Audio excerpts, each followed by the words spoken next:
You train for the threats you can see, but what about the ones you can't? United Diagnostic Services brings hospital-grade diagnostic technology directly to first responder agencies, making early detection of cardiovascular disease and cancer more accessible than ever. UDS provides comprehensive early detection programs using advanced ultrasound, CT calcium scoring, stress echoes, and innovative blood panels to identify potential health risks long before symptoms appear. It's proactive, on-site, and built specifically for those who serve. Early detection saves lives and careers. Learn more at udshealth.com. The views and opinions expressed by the host and guests of this show do not represent their employing agency, department, or organization. All information should be regarded as anecdotal, contextual, and educational, and should not be misinterpreted as legal or medical advice. Welcome to Blue Grit Radio, the podcast that explores making better cops for a better community. I'm your host, Eric Tung. I've been an active police officer since 2007. We will dive into the aspects of police culture, health and wellness, leadership, and mindset. You'll hear from experts not only from policing, but all industries as they relate to being our best with purpose, passion, and positivity. Join me as we share stories, lessons, and advice so we can all be better for ourselves, our teams, our families, and our communities. There's something that's been happening inside the first responder, police, wellness space, and it's been happening for a while, and it seems to be getting louder and more extreme. And it's a problem. And what I want to draw light to through this conversation is the paradox, and maybe the irony baked into this. So when we talk about first responder wellness, we talk about all these health resources, healthier individuals, healthy culture. The thing that I'm seeing so much right now in the online space, in the influencer space, in the writer space, but also in just general circles is this tribalism, this cutting down culture, this I'm louder than you, my way is right, your way is wrong. And it's the exact thing that the intent of wellness is supposed to improve, the thing that these efforts and this culture is supposed to work to heal. And these are not just observations on my own. I've been seeing this for some time, and it's sitting really poorly in me as I consider it. And as I've connected more with people that I've met and gotten to know through the space, some that I would call very close friends and colleagues, as well as people that have been doing this actual wellness, peer support work for a long time. And many of them are not on the platforms. Many of them are doing it in their agencies, and they're doing it through their actions. But this loud, really callous, really catabolic energy, it's sworn first responders, uniformed personnel calling out and bringing down the people in the wellness space that never wore a uniform and they don't know because XYZ. And then you have a different version of that, but essentially the same thing for people that are active, calling out those that are retired because they don't know. And they don't know these unique struggles. And then you have clinicians saying, you peer support people don't know what you're talking about because you don't have the degrees, you don't have the clinical insight, you don't have the time in the classroom. And then you have the exact opposite because, they don't know the job. They've just been studying it. It's academia versus actual experience in the environment. And then you have people that write off and call out those that have not been in peer support. They have a bad fallout in their career, and now they're like a pseudo born again that has seen the light, and they're going to save everybody and share their experience because they have the answer. And there's all these archetypes, and none of them are inherently wrong. None of them are inherently right. It really goes to the individual and the context. And I'm not going to be the one who's here saying this person's well intended and has great information. This person's poorly intended and opportunist after the money, after fame and the ego. Because what do I know? I only know me, and I know a handful of people that I know really well, through personal relationship. And just like we think we're a really good judge of character, we're not. There's a lot of studies and books on that, especially those that think that they're trained truth seekers, truth determiners. I think your average cop has less of a claim than those that operate in the CIA. And Malcolm Gladwell has a fascinating book about that. But not to sidetrack too much. Really, what I'm getting at is who is right, who provides value, and what I will suggest is that we think about, in some ways, the eye of the beholder, because you could lump me in with any of those archetypes that I spoke on, right? I might be the problem because I'm not a clinician. I might be the problem because I'm not a strength conditioning coach with a collegiate background to speak on health and fitness. I might be the problem because I work at a desk most of the time now.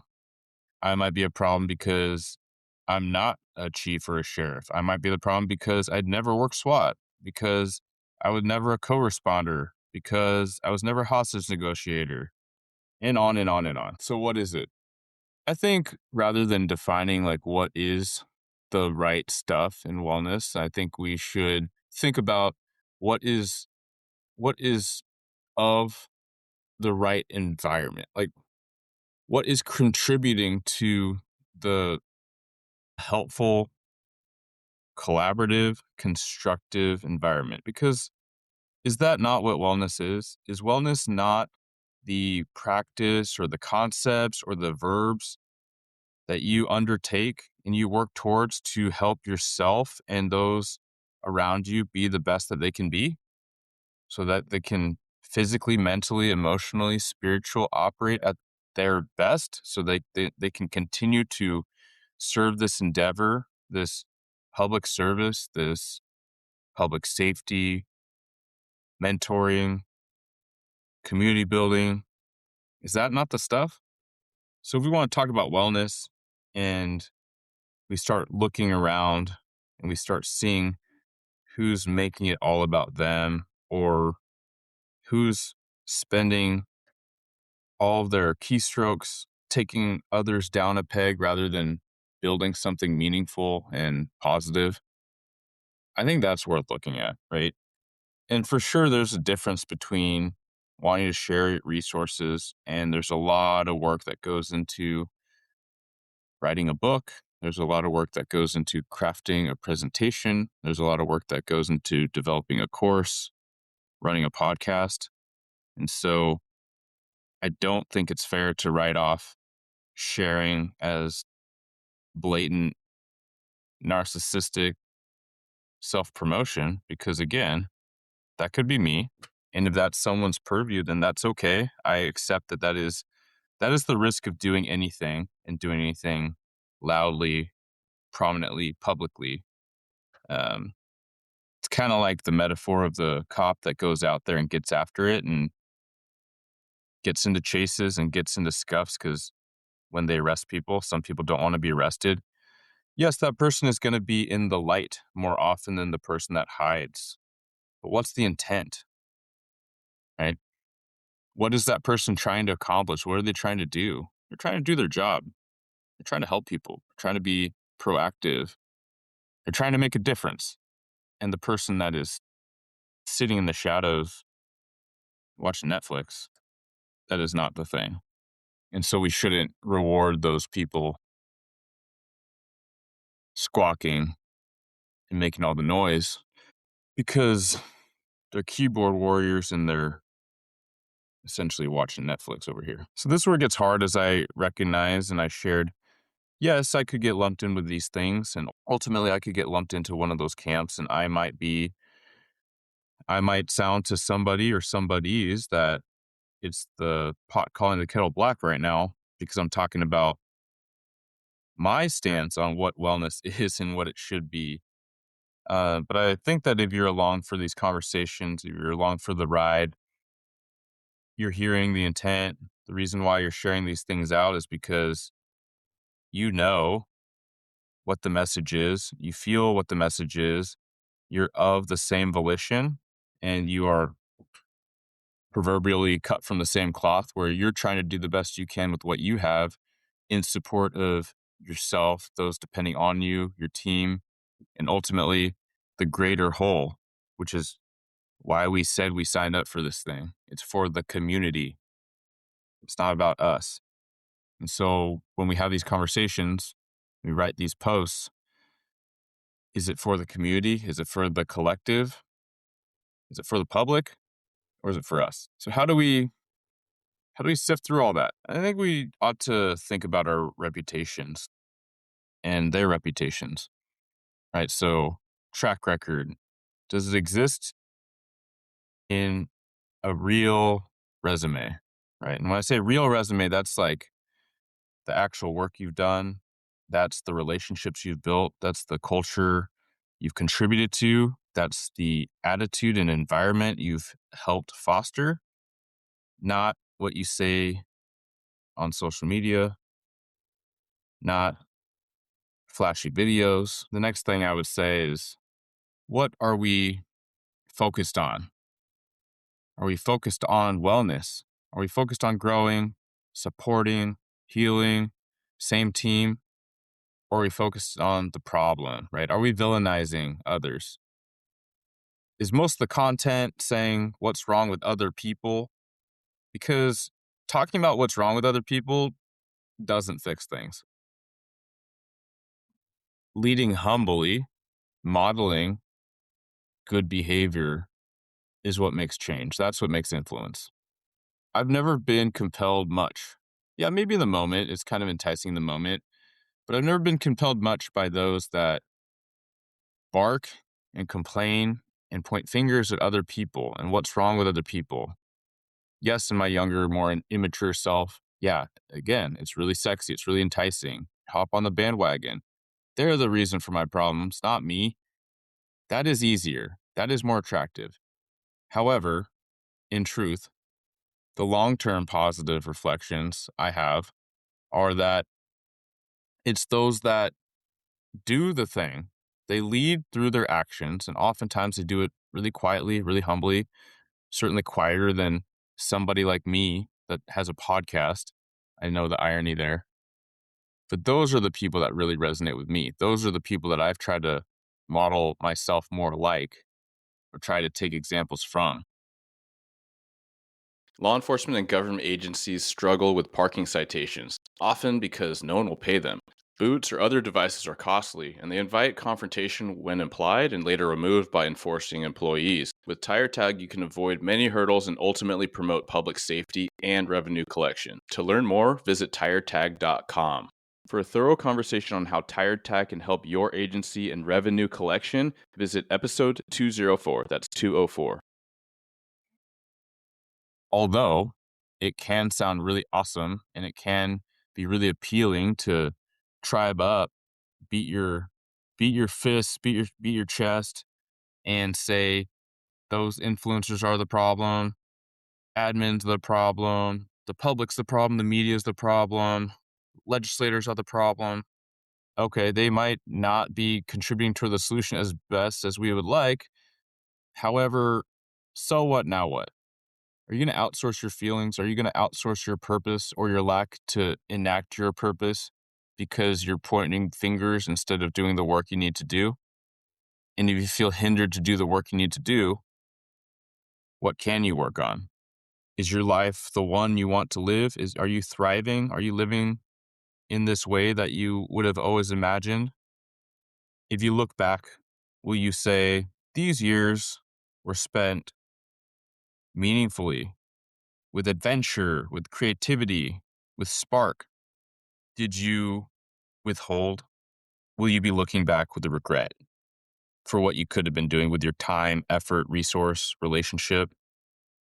Did you squander opportunities to seek wonder, to be joyful? Did you squander opportunities, the precious few we have with those we care about? Were you at home about work? Were you at work about work or home?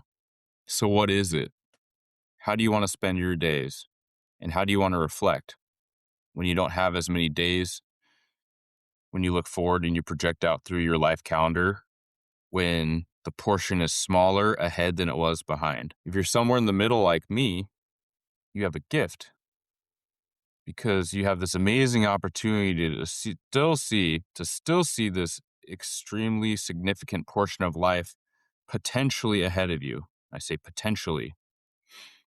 We all know, we all have people that we've lost.